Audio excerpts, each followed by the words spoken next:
السلام علیکم dear listeners, کہانی گھر گھر کی چینل میں آپ سب کو خوش آمدید۔ میں امید کرتی ہوں کہ آپ سب لوگ خیر و عافیت سے ہوں گے۔ سب سے پہلے نئے آنے والے ویورز ہمارے چینل کو سبسکرائب کر لیں تاکہ آپ کو اس چینل پر اپلوڈ ہونے والی ہر ویڈیو کی نوٹیفیکیشنز جلد سے جلد موصول ہو سکیں۔ اب سٹارٹ کرتے ہیں آج کی سٹوری۔ کہتے ہیں باپ کے مرنے کے بعد اولاد یتیم ہو جاتی ہے، مگر میں سمجھتی ہوں کہ ماں یا باپ دونوں میں سے کسی ایک کے جانے کے بعد یتیم ہوتی ہے۔ باپ کے مر جانے کے بعد ماں اپنی اولاد کو سنبھال ہی لیتی ہے، مگر جب ماں مر جاتی ہے تو باپ اپنی اولاد کو نہیں سنبھال پاتے۔ بالکل ایسا میرے ساتھ ہوا۔ میری ماں کے مر جانے کے بعد بابا آخر کب تک مجھے سنبھالتے؟ میرا نام ملائکہ ہے۔ میں ابھی 5ویں کلاس میں ہی تھی کہ میری امی کو کینسر ہوا۔ ان کی بیماری کا ہمیں بہت بعد میں علم ہوا، جب وہ زندگی اور موت کی جنگ لڑ رہی تھی۔ ان کے پاس ٹائم بھی بہت کم تھا۔ دیکھتے ہی دیکھتے امی موت کے منہ میں جا رہی تھی۔ ڈاکٹرز نے بھی نا امید کر دیا تھا۔ امی کے جانے کے 3 سال بعد ابو نے دوسری شادی کر لی، کیونکہ گھر سنبھالنے کے لیے اور کوئی عورت موجود نہ تھی۔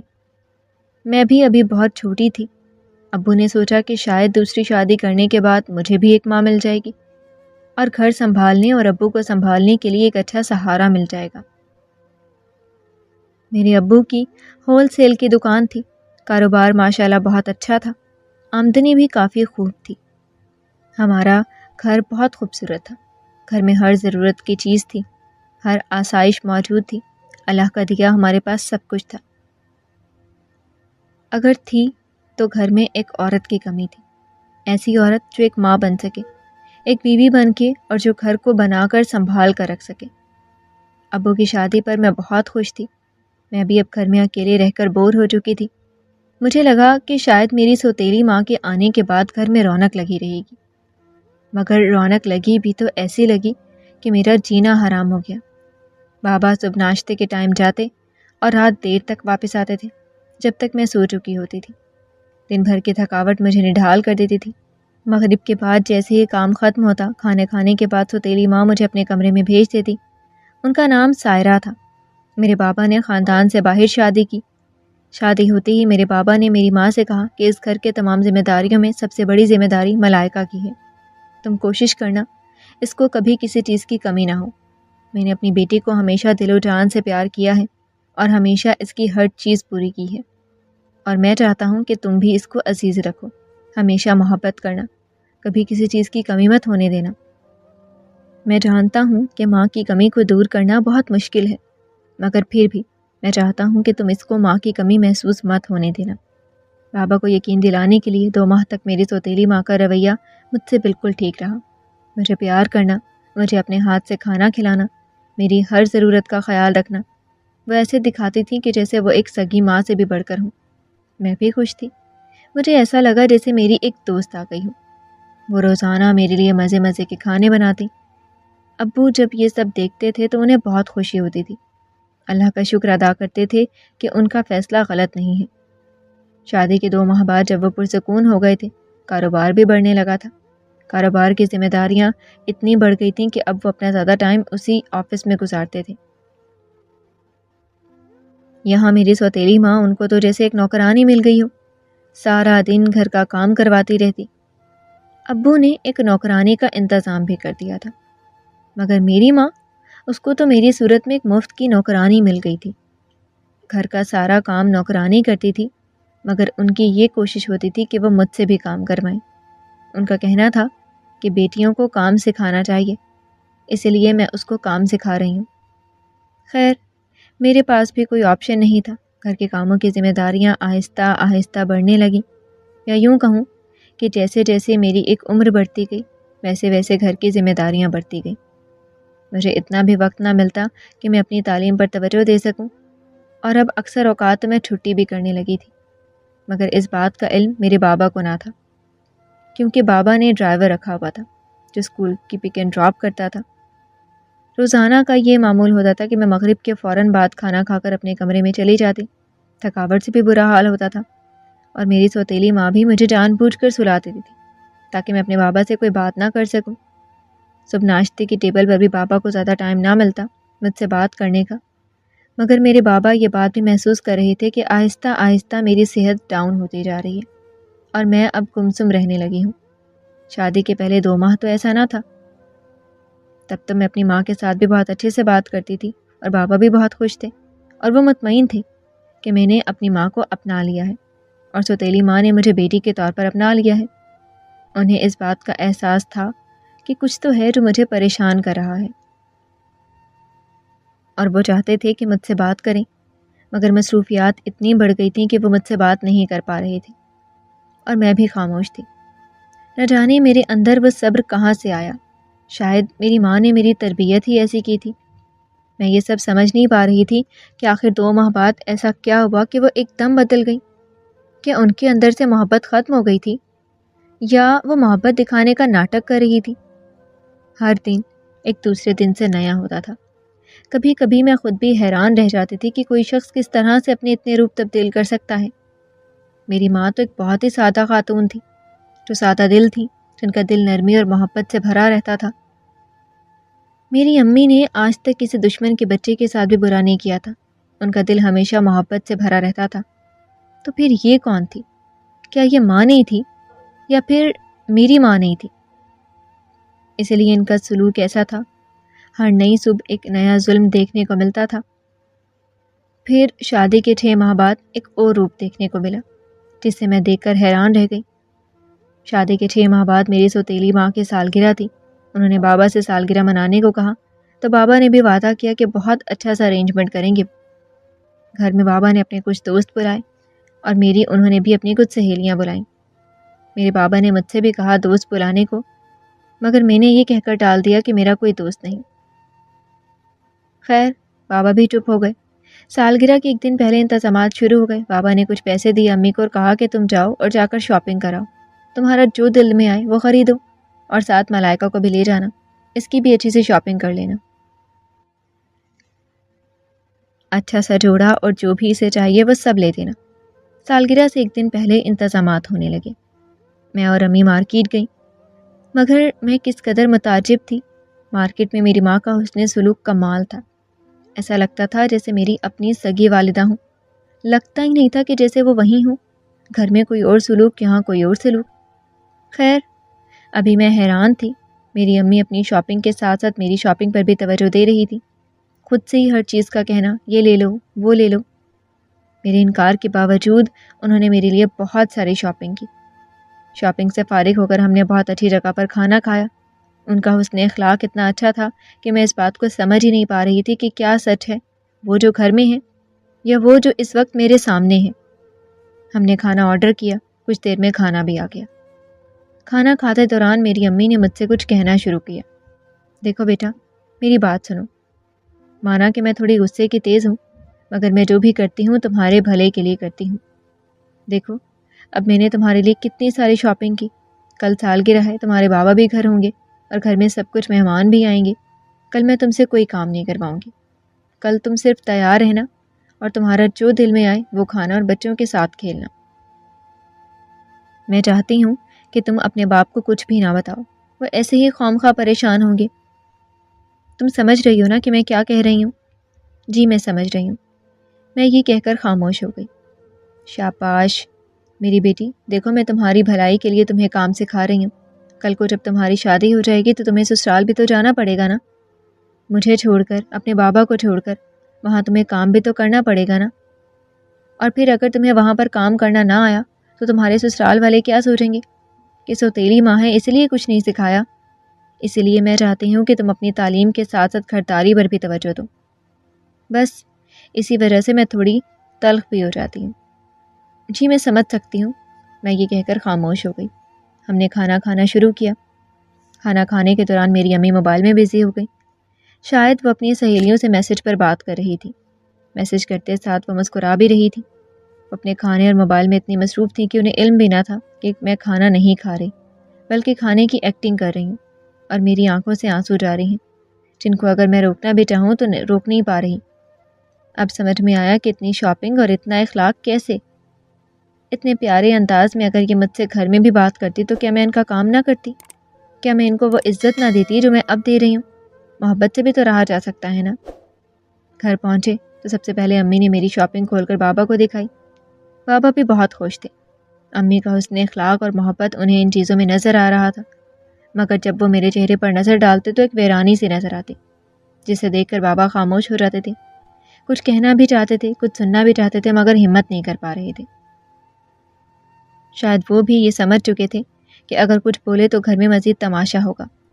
شاید ان کو یہی لگا کہ ان کی چپ میں ہی خیر ہے۔ اگلا دن ہوا تو سالگرہ کے انتظامات ہونے لگے۔ مہمانوں کی آمد شروع ہوئی۔ مہمانوں کو امی مجھے اس طرح سے انٹروڈیوس کرواتی جیسے آج سالگرہ ان کی نہیں میری ہو۔ لوگ بھی بہت متاثر ہوتے، واہ واہ کر رہے تھے، سوتیلی ماں ہو تو ایسی ہو، کوئی کیا کہتا تو کوئی کیا کہتا، مگر شاید وہ سب بھی اس دکھاوے پر یقین رکھنے والے لوگ تھے۔ سب مہمانوں نے امی کو بہت سارے تحائف دیے، مگر ابو نے امی کو بھی تحفہ دیا اور مجھے بھی۔ وہ میرے لیے ایک بہت پیاری سی گڑیا لے کر آئے اور کہنے لگے کہ بھائی میری گڑیا کے لیے ایک بہت پیاری گڑیا ہے جو میں نے خاص اپنی گڑیا کے لیے لی ہے۔ میں نے ان سے لیا اور اپنے کمرے میں جا کر پھینک دیا۔ دل کی ویرانی میں وہ خوشیاں معمولی لگ رہی تھی۔ کھانا کھا کے امی بابا سو گئی، مگر اس سب میں کسی کو یہ تک یاد نہ رہا کہ میں نے کھانا بھی کھایا ہے کہ نہیں۔ جب رات بہت ہو گئی تو مجھے بھوک ستانے لگی۔ آخر جب مجھ سے برداشت نہ ہوا تو میں کچن میں گئی، فریج سے کھانا نکالا، مائکرو ویو میں گرم کیا اور کھانے لگی۔ کھانا کھانے کے بعد جب میں برتن رکھنے گئی تو اچانک مجھ سے ایک پلیٹ ٹوٹ گئی۔ میں بہت گھبرائی اور جلدی سے اس پلیٹ کو صاف کرنے لگی۔ صاف کرتے کرتے اچانک اس کا کانچ میرے ہاتھ پر لگ گیا اور میں بہت بری طرح زخمی ہو گئی۔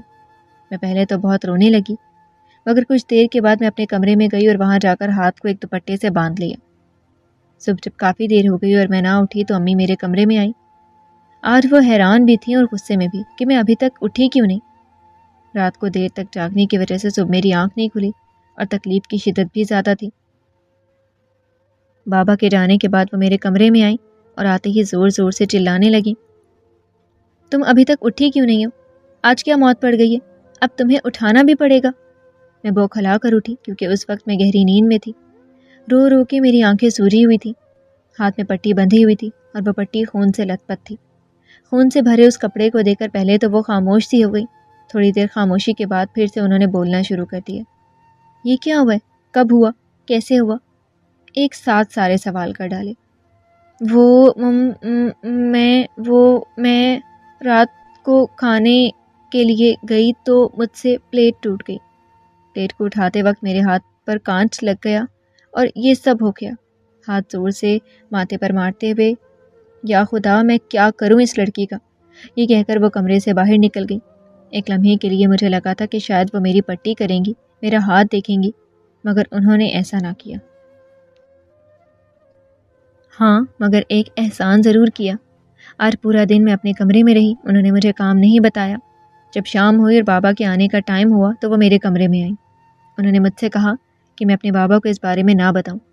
وہ کہہ کر ابھی جانے ہی لگی تھی کہ میں نے ان سے کہا کہ مجھے بہت تکلیف ہو رہی ہے، یا تو آپ کو علاج کریں یا پھر مجھے اپنے بابا کو بتانا ہوگا، کیونکہ میں تکلیف برداشت نہیں کر پا رہی۔ جب انہوں نے دیکھا کہ ان کے پاس کوئی اور چارہ نہیں تو انہوں نے میرے ہاتھ کو دیکھا، پٹی کی اور مجھے میڈیسن دے کر سلا دیا۔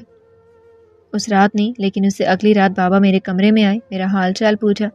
میں نے بھی ہمیشہ کی طرح ان کو مسکرا کر دکھایا، مگر اچانک انہوں نے میرے ہاتھ پر پٹی دیکھ لی۔ یہ کیا ہوا ہے؟ یہ کب ہوا؟ تم نے مجھے بتایا کیوں نہیں؟ نہیں بابا، کچھ نہیں ہے، بس چھوٹی سی چوٹ تھی۔ امی نے اس پر پٹی باندھ دی تھی اور میڈیسن بھی دی تھی، مگر اب میں ٹھیک ہوں۔ ہاں ٹھیک ہے، مگر مجھے بتانا تو چاہیے تھا نا۔ یہ کب ہوا؟ کل بھی جب میں آیا تو تم سو چکی تھی۔ یہ تو آج میں نے خود سوچا کہ جا کر اپنی بیٹی سے ملاؤں، مگر تم تو سارا دن نظر ہی نہیں آئی۔ میں خاموش ہو گئی۔ کچھ دیر بابا نے میرے ساتھ بیٹھ کر باتیں کی، پھر چلے گئے، مگر یہ سب کچھ سہ کر میں تھک چکی تھی اور اب مجھ سے یہ سب برداشت نہیں ہو رہا تھا۔ میں پھوٹ پھوٹ کر رونے لگی۔ ایک لمحے کے لیے دل کیا کہ بابا کو سب سچ بتا دوں، مگر پھر سوچ کر چپ کر جاتی تھی کہ گھر کا جو تھوڑا بہت سکون ہے وہ بھی میری وجہ سے خراب ہو جائے گا۔ جب میرا ہاتھ ٹھیک ہو گیا تو میں اسکول واپس گئی۔ وہاں جا کر میں نے اپنی فرینڈ سے سب شیئر کیا۔ جب میں نے اس کو سب بتایا تو اس نے مجھے سمجھایا، دیکھو پاگل مت بنو، تم سب غلط کر رہی ہو۔ اس طرح سے تو ساری زندگی تمہارے بابا کو کچھ بھی پتہ نہیں چلے گا اور وہ جو مرضی آئے گا وہ کریں گی. یہ سب غلط ہے. تم اپنے ساتھ ظلم نہیں کر سکتی. اور کچھ نہیں تو ایک کام کرو, تم احتجاج کرو, اپنے حق کے لیے لڑو. آخر کب تک تم خاموش رہو گی؟ کیا یہ انسانیت ہے جو وہ تمہارے ساتھ کر رہی ہیں؟ دیکھو تم اپنے بابا کو سب بتا دو. نہیں, میں ایسا نہیں کر سکتی. تم نہیں جانتی وہ کتنی ظالم ہے. وہ مجھ پر اور ظلم کریں گی. ہاں تو ظلم تو ویسے بھی برداشت کر رہی ہو نا, تو تم کیوں نہ احتجاج کرو؟ اپنے حق کے لیے لڑو اور آواز اٹھاؤ. آخر کب تک؟ یا تو ان کو یہ سب رویہ تبدیل کرنا پڑے گا, یا پھر تمہارے بابا کو پتہ چلے گا تو وہ ان سے پوچھیں گے کہ آخر انہوں نے ایسا کیوں کیا. تمہارے بابا ان پر اعتماد کرتے ہیں اور ان کو اپنے گھر میں اس لیے لے کر آئے تھے تاکہ اس گھر کے ہر فرد کے لیے سکون برقرار رہے. مگر یہ تو سراسر ظلم اور زیادتی ہے. تو پھر مجھے کیا کرنا چاہیے؟ دیکھو تم ان کے سامنے احتجاج کرو. اگر وہ کچھ غلط کہتی ہیں تو نہ مانو. بدلے میں زیادہ سے زیادہ کیا ہوگا؟ وہ تمہیں ماریں گی تو تم مار کھا لینا. آخر کب تک ماریں گی؟ آخر خود ہی تھک ہار جائیں گی. تو اس کے مشورے پر میں نے بھی ایسا کرنا شروع کر دیا. بس پھر کیا تھا؟ آخر مار کھانے کا سلسلہ شروع ہو گیا. ہر نیا دن تھا ایک نئی مار کھاتی تھی. کبھی وہ ڈنڈے سے پیٹتی تھی تو کبھی جوتے سے مار کھاتے کھاتے میں بھی مکمل طور پر ڈھیٹ ہو چکی تھی. کچھ عرصے بعد پتہ چلا کہ وہ پریگننٹ ہے. تو وہ بہت خوش ہوئی. اس خبر کو سن کر بابا بھی بہت خوش تھے. بابا چاہتے تھے کہ ایک بیٹا ہو تاکہ فیملی کمپلیٹ ہو سکے. 6 مہینے گزرنے کے بعد ان کی طبیعت خاصی خراب رہنے لگی. ڈاکٹرز نے بیڈ ریسٹ کا کہہ دیا. 7ویں مہینے اچانک ان کی طبیعت خراب ہو گئی. پیٹ میں درد ہونے لگا. بظاہر کوئی سبب نہ تھا, بالکل ٹھیک ٹھاک تھی, مگر پیٹ میں اتنا شدید درد ہوا کہ چینخیں مارنے لگی. میں نے جلدی سے بابا کو کال ملائی. بابا گھر بھاگتے بھاگتے آئے. ڈاکٹر کے پاس لے گئے تو ڈاکٹرز نے کہا کہ ڈیلیوری ابھی ہوگی, کیونکہ اگر اب نہ کیا تو ماں اور بچہ دونوں خطرے میں ہیں. چونکہ ابھی 7واں مہینہ تھا, اس حالت میں ڈیلیوری کرنا بھی خطرے سے خالی نہ تھا اور نہ کرنا بھی مسائل پیدا کر رہا تھا. ڈیلیوری تو ہو گئی, مگر بچہ اتنا کمزور تھا کہ ڈاکٹرز نے اسے انڈر آبزرویشن رکھا. کچھ عرصے بعد جب اس کی حالت بہتر ہوئی تو اس کو گھر واپس لے آئے. مگر افسوسناک بات یہ تھی کہ ڈاکٹر نے بابا کو کہا کہ اب آپ کی بیوی کبھی ماں نہیں بن سکتی. ایک طرف بیٹے کی پیدائش کی خوشی تھی, دوسری طرف اس چیز کا غم تھا کہ اب وہ کبھی ماں نہیں بن سکتی. امی اور بابا دونوں رونے لگے. آیان کو گھر لایا گیا. گھر کی ذمہ داریوں کے ساتھ ساتھ اب اس بچے کی ذمہ داری بھی مجھ پر تھی. اس کی اپنی سگی ماں سے زیادہ تو خیال میں رکھتی تھی. اس کا ہر کام میرے ذمہ تھا. ایک دن مجھ سے ایک چھوٹی سی غلطی ہو گئی تو امی نے مجھے مارنا شروع کر دیا اور زور زور سے چلانے لگی. بس پھر کیا تھا, مجھے غصہ آ گیا اور آخرکار میں نے اپنے بابا کو سب بتا دیا. میرے بابا ساری بات چپ چاپ سنتے رہے. ان کی آنکھوں میں آنسو تھے. ان کو یقین ہی نہیں آ رہا تھا کہ یہ سب کچھ جو میں بتا رہی ہوں وہ سب ہوتا رہا اور میں اتنا کچھ سہتی رہی. اور تم مجھے اب بتا رہی ہو؟ تم نے مجھے پہلے ہی کیوں نہیں بتایا؟ دیکھو بیٹا, مجھے ایک موقع دو. میں چاہتا ہوں کہ تمہاری ماں کو سزا دو. سزا کے بعد اگر یہ سدھر جاتی ہیں تو ٹھیک ہے, نہیں تو میں اسے طلاق دے دوں گا. بے شک پھر آیان کو اپنے ساتھ ہی کیوں نہ لے جائے. میں یہ درد بھی سہ لوں گا, مگر اب میں مزید برداشت نہیں کر سکتا کہ یہ مزید تمہارے ساتھ ایسا سلوک کرے. اس لیے میں جو بھی کروں گا تم خاموش رہنا. میں نے بھی ہاں میں سر ہلا دیا. تو اگلے دن معمول کی طرح ابا اپنے کام کے لیے نکلے اور انہوں نے مجھ سے کہا کہ جیسے ہی تمہاری ماں سو جائے مجھے کال کر کے بلا لینا. میں نے ایسا ہی کیا. ان کے سو جانے کے بعد بابا کو گھر آئے, چپکے سے آیان کو اٹھایا اور گھر سے باہر چلے گئے اور مجھے خاموش رہنے کا کہا. کچھ دیر بعد دوبارہ واپس آئے, مگر ان کے پاس آیان موجود نہ تھا. سائرہ کہاں ہو تم؟ جی میں یہاں سو رہی ہوں. کیا ہوا, آج آپ اتنی جلدی آ گئے؟ خیر تو ہے نا سب؟ ہاں سب خیر ہی ہے. آج میں تھوڑا تھک گیا ہوں تو سوچا کہ گھر جا کر ریسٹ کر لوں.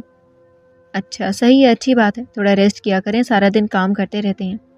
ہاں بالکل صحیح کہہ رہی ہو. اچھا آیان کو لے آؤ, میں اسے پیار کر لوں, پھر اس کے بعد فریش ہو لوں گا اور کھانا کھا کے سو جاؤں گا. جی میں ابھی لے کر آئی. جب وہ کمرے میں گئیں تو آیان موجود نہ تھا. انہوں نے سمجھا کہ شاید میں آیان کو اٹھا کر لے گئی ہوں تو وہ میرے پاس آئیں. ملائکہ, آیان کدھر ہے؟ تمہارے بابا اسے بلا رہے ہیں, لے آؤ. آیان تو میرے پاس نہیں ہے, وہ تو آپ کے ساتھ سو رہا تھا اور میں اپنے کمرے میں تھی. نہیں وہ کمرے میں نہیں ہے, تمہارے پاس ہی ہوگا. جاؤ جا کر لے کر آؤ, اپنے بابا کو دو. میں کہہ رہی ہوں میرے پاس نہیں ہے. یہ کیا بات ہوئی, تمہارے پاس نہیں ہے تو کہاں ہے؟ انہوں نے ہر کمرے میں آیان کو ڈھونڈنا شروع کر دیا. تھوڑی دیر کے بعد انہوں نے چیخنا چلانا شروع کر دیا، ایان گھر پر نہیں ہے، ایان گھر نہیں ہے۔ کیا ہوا سائرہ؟ ایان میرے ساتھ سو رہا تھا مگر اب نہیں ہے۔ یا خدا، وہ کہاں گیا؟ ملائکہ نے بھی کہا ہے کہ اس نے نہیں اٹھایا تو آخر وہ کہاں جا سکتا ہے؟ اتنا چھوٹا سا بچہ، وہ نہ وہ چل پھر سکتا ہے کہ خود اپنی مرضی سے کہیں چلا گیا ہو۔ خیر، بہت ہنگامہ ہوا، ابو نے بھی اسے ڈھونڈنے کا ناٹک کیا، میں بھی پریشان تھی، بہت ڈھونڈا لیکن گھر میں نہیں ملا۔ گھر میں کوئی اور موجود بھی نہیں تھا کہ اس سے پوچھا جائے۔ آخر کہاں جا سکتا ہے؟ آپ پولیس میں رپورٹ کریں۔ ہاں میں کچھ کرتا ہوں، بابا یہ کہہ کر گھر سے باہر نکل گئی۔ بابا نے یہ دکھایا کہ وہ پولیس میں بھی رپورٹ کر چکے ہیں اور ہر جگہ ڈھونڈ بھی رہے ہیں۔ ایک دن گزر جانے کے بعد جب میری امی کی حالت بہت خراب ہوئی تو بابا ان کے پاس آ کر بیٹھے۔ پریشان مت ہو، مل جائے گا۔ ایسے کیسے مل جائے گا؟ نہ جانے کون اسے اٹھا کر لے گیا۔ ہمارے گھر میں تو کوئی اور بھی نہیں ہے، ماسی بھی جا چکی ہے، گھر میں تیسرا کوئی آیا بھی نہیں۔ اگر میرا بیٹا نہ ملا تو میں مر جاؤں گی۔ ارے یہ کیا کہہ رہی ہو؟ ایسے کوئی تھوڑی مر جاتا ہے۔ اگر وہ نہ ملا تو اس کی جدائی میں مر تھوڑی جاؤں گی۔ یہ کیسی باتیں کر رہے ہیں آپ؟ اگر وہ نہ ملا تو اس کی جدائی میں مر تھوڑی جاؤ گی، یہ کیسی باتیں کر رہے ہیں آپ؟ ظاہر ہے اپنے بیٹے کی جدائی میں کون ماں زندہ رہ سکتی ہے؟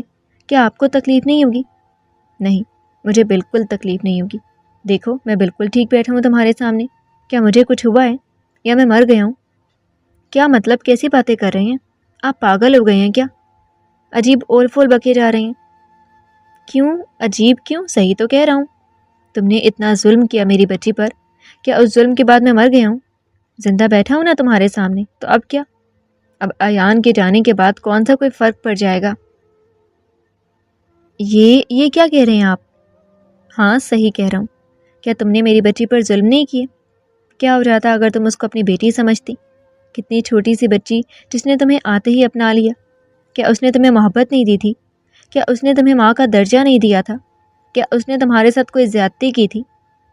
میں نے گھر میں تمہیں اتنی عزت دی، اتنا مقام دیا، تمہارے اوپر اعتماد کیا، اسی دن کے لیے کہ تم مجھے اس طرح سے ذلیل کرو؟ پھولوں جیسی بچی کے اوپر تم نے اتنے ظلم کیا اور وہ بچی خاموش رہی۔ آج اگر تمہاری اپنی اولاد گم ہو گئی ہے تو تمہیں تکلیف ہو رہی ہے۔ امی بہت شرمندہ ہوئی، آنکھیں جھکا لیں۔ مگر میں ہاں کیا؟ اب کیا رہ گیا بولنے کو؟ بس رہنے دو۔ وہ رونے لگیں اور پاؤں میں گر گئیں۔ مجھے معاف کر دیں، آپ صحیح کہہ رہے ہیں، میں نے انصاف نہیں کیا۔ ایک ایسی لڑکی پر ظلم کیا جو میرے ساتھ محبت سے رہ رہی تھی۔ مجھے ایسا نہیں کرنا چاہیے تھا، میں شرمندہ ہوں۔ آج اپنی اولاد کے کھو جانے کے بعد مجھے یہ احساس ہو رہا ہے کہ میں نے کتنا بڑا ظلم کیا ہے۔ خدا مجھے اس چیز کے لیے معاف کر دے۔ اگر ہو سکے تو آپ بھی مجھے معاف کر دیں۔ ملائکہ، خدا کے لیے مجھے معاف کر دو۔ میں وعدہ کرتی ہوں آج کے بعد سوتیلی ماں نہیں بلکہ سگی ماں بن کر دکھاؤں گی۔ صرف ایان ہی نہیں، ملائکہ بھی میری بیٹی ہے۔ بس مجھے ایک بار معاف کر دو۔ بابا رونے لگے۔ پہلے تو بابا بار بار انکار کرتے رہے مگر آخر کار معاف کر دیا۔ ٹھیک ہے، یہ تمہارا لاسٹ چانس ہے۔ اگر آج کے بعد مجھے ذرا بھی اندازہ ہوا کہ تم سوتیلوں جیسا سلوک کر رہی ہو تو میں تمہیں کبھی معاف نہیں کروں گا، اپنی زندگی سے نکال دوں گا، چاہے تم پھر ایان کو بھی اپنے ساتھ لے جاؤ، مجھے کوئی فرق نہیں پڑتا۔ نہیں، میں وعدہ کرتی ہوں آج کے بعد میں ایسا بالکل نہیں کروں گی، مجھے معاف کر دیں، سچے دل سے توبہ کرتی ہوں۔ نہیں، میں وعدہ کرتی ہوں آج کے بعد میں ایسا بالکل نہیں کروں گی، مجھے معاف کر دیں، سچے دل سے توبہ کرتی ہوں۔ ٹھیک ہے، میں ایان کو لے آتا ہوں۔ کیا مطلب؟ ایان آپ کے پاس ہے؟ ہاں، ایان میرے پاس ہے۔ تمہیں سبق سکھانے کے لیے میں نے یہ کیا تھا، تاکہ تمہیں احساس ہو اولاد کا دکھ کیا ہوتا ہے۔ شکر کرو کہ تمہیں اللہ تعالیٰ نے اولاد دی ہے، ورنہ وہ چاہتا تو یہ اولاد بھی تم سے چھین لیتا۔ بابا ایان کو گھر واپس لے آئے۔ امی نے اسے سینے سے لگایا اور خوب رونے لگی۔ روتے روتے جب وہ خاموش ہو گئیں تو انہوں نے مجھے بھی گلے سے لگا لیا اور پھر رونے لگی۔ اس کے بعد سب صحیح ہو گیا۔ آج ہماری فیملی بہت خوشحال ہے، جس میں میں، بابا، امی اور ایان ہیں۔ اس کے بعد سے امی کا رویہ مجھ سے سگی ماؤں جیسا ہو گیا تھا۔ انہوں نے مجھے اتنی محبت دی کہ جتنی وہ ایان سے کرتی تھی۔ اب میرے چہرے پر ایک عجیب سی رونق رہتی ہے۔ میرے چہرے کی رونق اور تازگی اس بات کا ثبوت تھی کہ میں خوش ہوں اور گھر میں خوشحالی ہے۔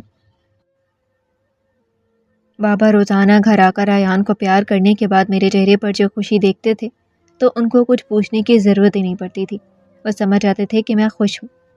سچ کہتے ہیں کہ جب اللہ تعالیٰ کسی کا دل بدلتا ہے تو وہ کوئی معجزہ کرتا ہے اور دل بدل دیتا ہے، ورنہ عقل کے اندھے اندھے ہی رہ جاتے ہیں اور اپنی انا میں زندگی خراب کر دیتے ہیں۔